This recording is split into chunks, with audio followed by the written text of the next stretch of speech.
ਕੰਮ ਦੀ ਜੀ ਬੜੀ ਰੱਬ ਦੀ ਰਹਿਮਤ, ਬੜੇ ਪੈਸੇ ਕਮਾਏ ਨੇ। ਹਾਂ, ਜੇਬ ਵੇਲੀ ਨਹੀਂ ਹੋਈ ਹੈ ਤੇ ਰੱਬ ਦੀ ਰਹਿਮਤ ਤੇ ਸਾਰਾ ਘਰ ਦਾ ਸਰਕਸ ਸਾਰਾ ਆਨੰਦ ਚੱਲਦਾ। ਮਾਸ਼ਾਅੱਲਾ 10 ਭਾਰੂ ਨੇ, ਕਦੇ 20 ਹੋ ਜਾਂਦੇ ਨੇ, ਕਦੇ 25 ਹੋ ਜਾਂਦੇ ਨੇ। ਉਹ ਤੇ ਆਪਣੀ ਪੁੱਜ ਨਾਲ ਰੱਖਣੇ ਨੇ। ਹੁਣ ਘਟਾ ਛੜੇ ਵੇ। ਮੇਰੀ ਜਿਹੜੀ ਨਜ਼ਰ ਹੈ ਨਾ, ਇਹ ਕੰਮ ਨਹੀਂ ਕਰਦੀ ਹੈ, ਘਟ ਗਈ ਹੈ। ਜ਼ੁਲਮ ਹੈ ਜ਼ੁਲਮ। ਤੇ ਇਹਨਾਂ ਬੱਚਿਆਂ ਦੀ ਦੁਆ ਲੈਣੀ ਚਾਹੀਦੀ, ਬੱਕਰੀ ਦੀ ਦੁਆ ਲੈਣੀ ਚਾਹੀਦੀ ਹੈ। ਅੱਲਾਹ ਪਾਕ ਰਾਜ਼ੀ ਹੁੰਦਾ, ਬੱਚਾ ਖੁਸ਼ ਹੁੰਦਾ, ਮਾਂ ਬੱਚੇ ਦੀ ਖੁਸ਼ ਹੁੰਦੀ ਹੈ। ਬਾਅਦ ਬੱਕਰੀਆਂ ਵਾਲੇ ਜਿਹੜੇ ਉਹ 10 ਦਿਨਾਂ ਦਾ ਵੀ ਜਾ ਦੇ ਛੱਡਦੇ ਨੇ। ਰਾਤੀ ਬੱਕਰੀ ਦੀ ਜਾ ਦਿੱਤਾ, ਵੱਡੇ ਵੇਲੇ ਚਕਾ ਛੜਿਆ ਜੀ। ਲੇਲੇ ਚਕਾ ਛੱਡਦੇ ਨੇ ਤੇ ਲੇਲੀਆਂ ਨਹੀਂ ਦਿੰਦੇ। अस्सलाम वालेकुम। वालेकुम सलाम। सर की हाल है? अल्लाह दा करम है जी। तुसी सुनाओ, ठीक ठाक हो? जी अल्लाह पाक दा बहुत शुक्र है। जनाब दा की नाम है? मोहम्मद बशीर। बशीर साहब, बकरियां दे हवाले नाल तुहाडा काफ़ी नाम सुनिया ते काफ़ी सफ़र करके जनाब कोल आए हैं। दोस्तां नूं इह दसो कि तुसी किन्ने सालां तों बकरियां दा काम करदे हो पे? मनु जी 20-22 साल हो गए बकरियां दा काम करदे। माशाअल्लाह, पूरे खिलाड़ी हो जी। उस्ताद हो ते 20 साल दा तजर्बा किस तरह दा रहा है? इस काम तों की सिक्खिया है या की हासिल कीता है? इस काम दी जी बड़ी रब दी रहमत, बड़े पैसे कमाए ने। हाँ, जेब वेली नहीं हुई है ते रब दी रहमत सारा घर दा सर्कस सारा आनंद चलदा। माशाअल्लाह 10 भारू ने, कदे 20 हो जाते ने, कदे 25 हो जाते ने। वो ते अपनी पुज नाल रखने ने। हुण घटा छड़े वे। मेरी जिहड़ी नज़र है ना, यह काम नहीं करदी है, घट गई है। ठीक है, जिंदाबाद जी। यानी कि चाहे भारू घट होण या वध होण, जेब हाली नहीं होंदी। जेब हाली नहीं होंदी। जिंदाबाद जी। ते सर तुहाडी स्कीम की है? तुसी केड़ियां बकरियां पालदे हो? ए काम नूं किंज चलांदे हो? ते जी आ देसी बकरियां रखदे जे। शुरू दी लैके ना छोटी टैडी रखी है ते ना दरगी रखी है। शुरू दी लैके देसी बकरियां रहियां ने ते माशाअल्लाह घर दे बकरे हुंदे रहे दे विच। ऐतकी कोनी आण, मैं पिछा 10-12 भारू बेच छड़े, बीमार हो गया। अच्छा, ते तुसी इन्हां दे जेहड़े जा ने ਉਹ ਤਿਆਰ ਕਰਕੇ ਈਦ ਉੱਤੇ ਵੇਚਦੇ ਹੋ ਜਾਂ ਕਿ ਇਹਨਾਂ ਦਾ ਦੁੱਧ ਸੇਲ ਕਰਦੇ ਹੋ? ਨਹੀਂ, ਅਸੀਂ ਦੁੱਧ ਤੇ ਕਦੇ ਵੇਚਿਆ ਨਹੀਂ ਜੇ। ਤੇ ਜਾ ਅਸੀਂ ਈਦ ਤੇ ਇੱਕ ਆਧੀ ਰੱਖਣੇ, ਬੱਕਰਾ ਜਿਹੜਾ ਰੱਖਣਾ ਹੁੰਦਾ। ਬਾਕੀ ਅਸੀਂ ਪਹਿਲਾਂ ਹੀ ਦੇ ਛੱਡਨੇ ਇਤੋਂ। ਅਗਰ ਈਦ ਇੱਥੇ ਸਾਡੇ ਬਾਹਰੋਂ ਬੱਕਰੇ ਆ ਜਾਂਦੇ ਨੇ, ਸਾਡੇ ਕੋਲ ਨਹੀਂ ਇੱਥੇ ਬੱਕਰੇ ਵਿਕਦੇ। ਬਾਹਰੋਂ ਆ ਜਾਂਦੇ ਨੇ, ਉਧਰੋਂ ਕਸਾਈ ਲੈ ਆਉਂਦੇ ਨੇ ਵਪਾਰੀ। ਅੱਛਾ ਭਰੇ ਹੁੰਦੇ, ਯਾਨੀ ਰੇਟ ਫਿਰ ਅੱਛਾ ਨਹੀਂ ਮਿਲਦਾ। ਹਾਂ। ਤੇ ਫਿਰ ਸਰ ਜਿਹੜੇ ਤੁਸੀਂ ਆਪਣੇ ਜਾਨਵਰ ਸੇਲ ਕਰਦੇ ਹੋ, ਉਹਨਾਂ ਦੀ ਕਿੰਨੀ ਕੁ ਉਮਰ ਹੁੰਦੀ ਹੈ ਤੇ ਉਹ ਕਿੰਨੇ ਕੁ ਦਾ ਸੇਲ ਹੋ ਜਾਂਦਾ? ਉਮਰ ਲੈ ਪਿਛਲੇ ਸਾਲ ਮੈਂ ਵੇਚੇ ਲੱਖ ਰੁਪਏ ਦੇ। 8-7 ਮਹੀਨੇ ਹੋਏ ਨੇ। 8 ਕੁਰਬਾਨੀ ਹੋਣ ਲੱਗੇ ਨੇ। ਉਹ ਇੱਕ ਤੇ ਧੋਂਦਾ ਲੇਲਾ ਲੱਗੇ ਆ ਹਜੇ, ਤੇ ਬਾਕੀ ਹੋਲੇ ਲੱਖ ਰੁਪਏ ਦੇ 3 ਵੇਚੇ ਹਜੇ। ਮਾਸ਼ਾਅੱਲਾ। ਹਾਂ, ਯਾਨੀ ਕਿ ਮਾਸ਼ਾਅੱਲਾ ਭਾਰੂ ਨੂੰ ਨਾ ਦੁੱਧ ਪਿਆਲਿਆ ਵਾ ਬੱਚਿਆਂ ਨੂੰ। ਮਾਸ਼ਾਅੱਲਾ ਤਗੜੇ ਹੋ ਜਾਂਦੇ ਨੇ। ਅਸੀਂ ਦੁੱਧ ਕਦੇ ਵੇਚਿਆ ਨਹੀਂ ਆ, ਅਸੀਂ ਇਹਨਾਂ ਨੂੰ ਪਿਆਲਦੇ। ਕੁਛ ਦੋਸਤ ਨੇ ਉਹ ਬੱਕਰੀਆਂ ਦਾ ਦੁੱਧ ਵੇਚਦੇ ਨੇ, ਛੋਟੇ ਜਾ ਜਿਹੜਾ ਨਾ ਉਹ ਟਾਈਮ ਨਾਲ ਹੀ ਸੇਲ ਕਰ ਦਿੰਦੇ ਨੇ। ਉਹ ਜ਼ੁਲਮ ਨਹੀਂ? ਜ਼ੁਲਮ ਹੈ ਜ਼ੁਲਮ। ਤੇ ਇਹਨਾਂ ਬੱਚਿਆਂ ਦੀ ਦੁਆ ਲੈਣੀ ਚਾਹੀਦੀ, ਬੱਕਰੀ ਦੀ ਦੁਆ ਲੈਣੀ ਚਾਹੀਦੀ ਹੈ। ਅੱਲਾਹ ਪਾਕ ਰਾਜ਼ੀ ਹੁੰਦਾ, ਬੱਚਾ ਖੁਸ਼ ਹੁੰਦਾ, ਮਾਂ ਬੱਚੇ ਦੀ ਖੁਸ਼ ਹੁੰਦੀ ਹੈ। ਬਾਅਦ ਬੱਕਰੀਆਂ ਵਾਲੇ ਜਿਹੜੇ ਉਹ 10 ਦਿਨਾਂ ਦਾ ਵੀ ਜਾ ਦੇ ਛੱਡਦੇ ਨੇ। ਰਾਤੀ ਬੱਕਰੀ ਦੀ ਜਾ ਦਿੱਤਾ, ਵੱਡੇ ਵੇਲੇ ਚਕਾ ਛੜਿਆ ਜੀ। ਲੇਲੇ ਚਕਾ ਛੱਡਦੇ ਨੇ ਤੇ ਲੇਲੀਆਂ ਨਹੀਂ ਦਿੰਦੇ। ਅਸੀਂ ਤਾਂ ਸ਼ੌਂਕੀਆ ਤੋਂ ਥੋੜੇ ਜਿਹੇ ਭਾਰੂ ਰੱਖੇ ਨੇ। ਸਰ ਭਾਰੂ ਤੁਹਾਡੇ ਜਿੰਨੇ ਵੀ ਨੇ ਸਾਰੇ ਸੋਹਣੇ ਨੇ ਤੇ ਸਿਹਤਮੰਦ ਨੇ।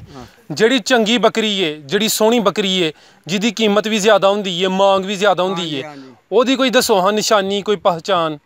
ਭਾਈ ਜੀ ਜਿਹੜੀ ਚੰਗੀ ਬੱਕਰੀ ਏ, ਰੰਗ ਉਹਦਾ ਤੇਲਾ ਸ਼ੇਰਾ ਬੱਲਾ ਹੋਵੇ, ਥਾਣਵਾ ਨਾ ਉਹਦਾ ਚੰਗਾ ਹੋਵੇ, ਜੋੜਾ ਮਗਰ ਹੋਵੇ। ਜਿਹੜੀ ਇਹਨੇ 70-80 ਹਜ਼ਾਰ ਦੀ ਕਿਰੇ ਗਈ ਨਹੀਂ ਹੈ, ਵਿਕ ਜਾਂਦੀ। ਵਿਕ ਜਾਂਦੀ। ਹਾਂ। ਤੁਸੀਂ ਸਰ ਜ਼ਿਕਰ ਕੀਤਾ ਹੈ ਕਿ ਤੁਸੀਂ 20 ਸਾਲ ਤੋਂ ਦੇਸੀ ਬੱਕਰੀਆਂ ਪਾਲਦੇ ਹੋ ਪਏ, ਕਿਤੇ ਟੈਡੀ ਜਾਂ ਕਿਤੇ ਦੋਗਲੀਆਂ ਨਹੀਂ ਰੱਖੀਆਂ। ਤੇ ਤੁਹਾਨੂੰ ਇਹ ਜਿਹੜੀ ਦੇਸੀ ਬੱਕਰੀਆਂ ਨੇ, ਇਹਨਾਂ 'ਚ ਕੀ ਕੋਈ ਵਾਧਾ ਨਜ਼ਰ ਆਇਆ? ਕੀ ਖੂਬੀ ਨਜ਼ਰ ਆਈ ਏ ਕਿ ਤੁਸੀਂ ਇਹ ਹੀ ਮਾਲ ਰੱਖਦੇ ਹੋ? ਇਹਨਾਂ ਦਾ ਮਾਲ ਜਿਹੜਾ ਖੂਬਸੂਰਤ ਹੁੰਦਾ, ਰੰਗ ਇਹਨਾਂ ਦੇ ਸੋਹਣੇ ਹੁੰਦੇ ਨੇ। ਪਿੱਛੇ ਆਉਂਦੀਆਂ ਨੇ, ਜਿੱਧਰ ਜਾਈਏ ਨਾ ਪਿੱਛੇ ਆਉਣਾ ਇਹਨਾਂ ਨੂੰ, ਬਗੈਰ ਬੁਲਾਇਆਂ ਦੀ ਪਈਆਂ ਆਉਂਦੀਆਂ ਨੇ ਪਿੱਛੇ ਪਿੱਛੇ। ਇਹਨਾਂ ਨੂੰ ਬੁਲਾਉਣਾ ਵੀ ਨਹੀਂ ਪੈਂਦਾ, ਬੜਾ ਪਿਆਰ ਵਾਲਾ ਮਾਲ ਹੁੰਦਾ। ਖਾਣਾ ਪੀਣਾ ਹੁੰਦਾ ਇਹਨਾਂ ਨੇ ਮੋਟਾ ਮੋਟਾ ਹੀ ਦਾਲੀ ਡੱਪਾ। ਟੈਡੀ ਬੱਕਰੀਆਂ ਦਾ ਕੰਮ ਹੈ ਤਰੇੜਾਂ ਖਿਚੂਣੀਆਂ ਥੱਲੇ, ਇਹ ਥੱਲੇ ਮੂੰਹ ਨਹੀਂ ਧਰਦੀਆਂ ਜੀ। ਨਹਰੇ ਵਾਲਾ ਮਾਲ ਹੈ, ਨਹਰੇ ਵਾਲਾ ਮਾਲ, ਸਾਫ ਸੁਥਰਾ ਮਾਲ ਹੈ। ਜਿਹੜਾ ਬੰਦਾ ਇਹਨਾਂ ਨੂੰ ਰੱਖਦਾ ਚਾਰਦਾ, ਉਹਨੂੰ ਰਾਤੀ ਨੀਂਦਰ ਨਹੀਂ ਪੈਂਦੀ ਹੈ, ਨਾ ਬੱਕਰੀ ਵਿਹੜੇ ਹੋਵੇ। ਮਾਲ ਬਿਲਕੁਲ ਜੀ। ਯਾਨੀ ਕਿ ਇਹਦੇ ਨਾਲ ਪਿਆਰ ਹੈ, ਚਾਹਤ ਹੈ। ਰੱਖਦਾ ਵੀ ਉਹ ਹੈ ਜਿਹਨੂੰ ਮੁਹੱਬਤ ਹੈ, ਸਾਰੇ ਰੱਖ ਵੀ ਨਹੀਂ ਸਕਦੇ। ਜੀ ਜੀ। ਹਾਂ। ਅੱਛਾ ਬਸ਼ੀਰ ਸਾਹਿਬ, ਅਗਰ ਮੈਂ ਇਹ ਕੰਮ ਸ਼ੁਰੂ ਕਰਨਾ ਚਾਹਾਂ, ਹਾਂਜੀ, ਮੇਰੇ ਕੋਲ ਕਿੰਨੇ ਕੁ ਪੈਸੇ ਹੋਣੇ ਚਾਹੀਦੇ ਨੇ ਤੇ ਮੈਂ ਕਿੰਨੀਆਂ ਬੱਕਰੀਆਂ ਤੋਂ ਕੰਮ ਸ਼ੁਰੂ ਕਰਾਂ ਤੇ ਮੇਰਾ ਰੋਜ਼ਗਾਰ ਚੱਲ ਪਏ ਦਾ? ਗੱਲ ਇਹ ਭਾਈ ਜੀ 5 ਮਣ ਬੱਕਰੀਆਂ ਲਈਆਂ, ਉੱਥੋਂ ਹੀ ਰੱਬ ਦੀ ਰਹਿਮਤ ਸ਼ੁਰੂ ਹੋ ਜਾਂਦੀ, ਜਿਹੜਾ ਭਰ ਜਾਂਦਾ ਪੰਜਾਂ ਨਾਲ ਵੀ।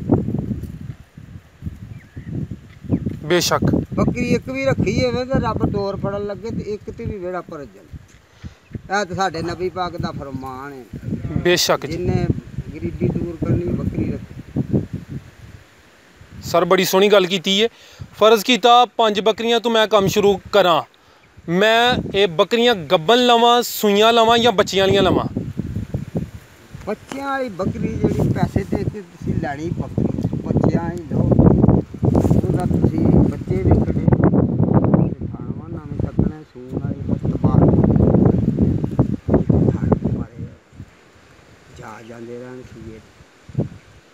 ਤੁਸੀਂ ਪੈਸੇ ਭਰਨੇ, ਮਾਂ ਲੈਣੀ ਹੈ, ਮੱਝ ਲੈਣੀ ਹੈ, ਬੱਕਰੀ ਲੈਣੀ, ਸੂਈ ਲਓ ਮਗਰ ਬੱਚੇ ਹੋਣ। ਜਲਦੀ ਰੌਣਕ ਹੁੰਦੀ, 10,000 ਵੱਧ ਵੀ ਦੇਣਾ ਉਹਨਾਂ ਨੂੰ ਪੁੱਛਦਾ, ਬੱਚੇ ਮਗਰ ਹੋਣ। ਜੀ ਜੀ। ਹਾਂ। ਯਾਨੀ ਕਿ ਜਾਨਵਰ ਜਿਹੜਾ ਵੀ ਲੈਣਾ ਸੂਆ ਲਵੋ, ਸੂਏ ਆ ਲਵੋ, ਤਸੱਲੀ ਹੋਈ ਹੈ ਦੀ। ਤਸੱਲੀ ਹੋ ਜਾਂਦੀ ਬੰਦੇ। ਤੇ ਕਿਹੜੇ ਸੂਏ ਵਾਲੀ ਬੱਕਰੀ ਬਿਹਤਰ ਹੈ? ਸੂਆ ਪਹਿਲਾ ਬਿਹਤਰ ਹੈ, ਦੂਸਰਾ ਬਿਹਤਰ ਹੈ, ਜਾਂ ਕਿ ਇਸ ਤੋਂ ਇਲਾਵਾ ਕੋਈ ਹੋਰ ਸੂਆ? ਜਿਹੜੀ ਬੱਕਰੀ ਹੁੰਦੀ ਪਹਿਲੇ ਦੂਜੇ ਸੂਏ ਉਹ ਸਹੀ ਰਹਿੰਦੀ। ਪਹਿਲੇ ਸੂਏ ਲਾ ਲਓ ਸੂਈ, ਦੂਜੇ ਸੂਏ ਲਾ ਲਓ ਸੂਈ। ਦੋਂਦੀ ਚੋਗੀ ਬੱਕਰੀ ਜਿਹੜਾ ਪਤਾ ਹੁੰਦਾ ਵੀ ਇਹ ਦੂਜੇ ਸੂਏ ਆ ਪਹਿਲੇ। ਆਮ ਬੰਦੇ ਆਪੇ ਆਖਦੇ ਨਹੀਂ ਮੇਰੀ ਦੂਜੇ ਸੂਏ, ਮੇਰੀ ਤੀਜੇ ਸੂਏ, ਤੇ ਭਾਵੇਂ ਉਹ 5ਵੇਂ ਸੂਏ ਹੋਵੇ 6ਵੇਂ। ਜੀ ਜੀ। ਮੈਂ ਪੱਠਾਂ ਦੀ ਗੱਲ ਕਰਨਾ ਪਿਆ। ਪੱਠਾਂ ਲੈਣੀਆਂ ਚਾਹੀਦੀਆਂ ਨੇ ਪਹਿਲਣ, ਜੇ ਦੋਂਦੀ ਹੋਵੇ ਚੋਗੀ ਹੋਵੇ ਮੂੰਹ 'ਚ।